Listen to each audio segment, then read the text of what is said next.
Balita mula sa tahanan. Magandang hapon, narito ang mga pinakamalalaking balita sa DMW nitong nakalipas na linggo. Croatian government bumisita sa Pilipinas, ugnayan pinalakas. Muling pinagtibay ng Pilipinas at Croatia ang ugnayan sa paggawa at proteksyon ng OFWs sa pamamagitan ng serye ng aktibidad sa Department of Migrant Workers sa Mandaluyong City noong October 14 to 15.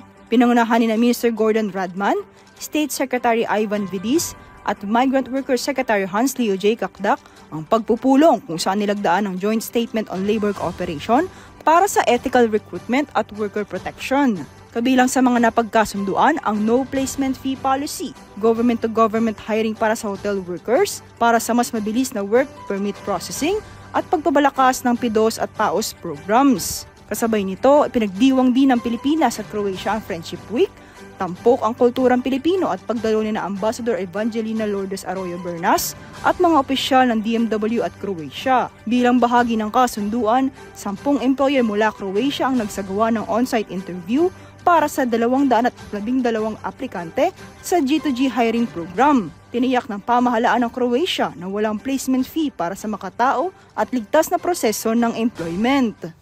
Balita mula sa tahanan.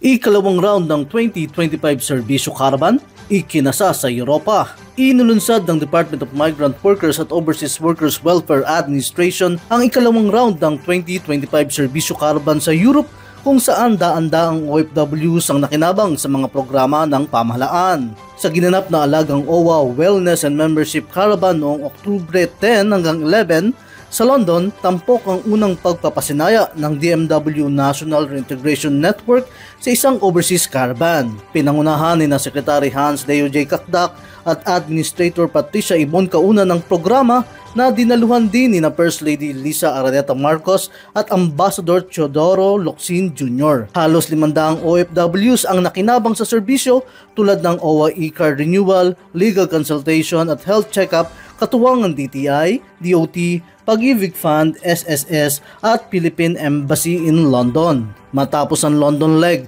tumuloy ang caravan sa Rome, Italy para sa bagong bayani ng mundo OFW Serbisyo Caravan na muling dinaluhan ng First Lady. Balita mula sa tahanan.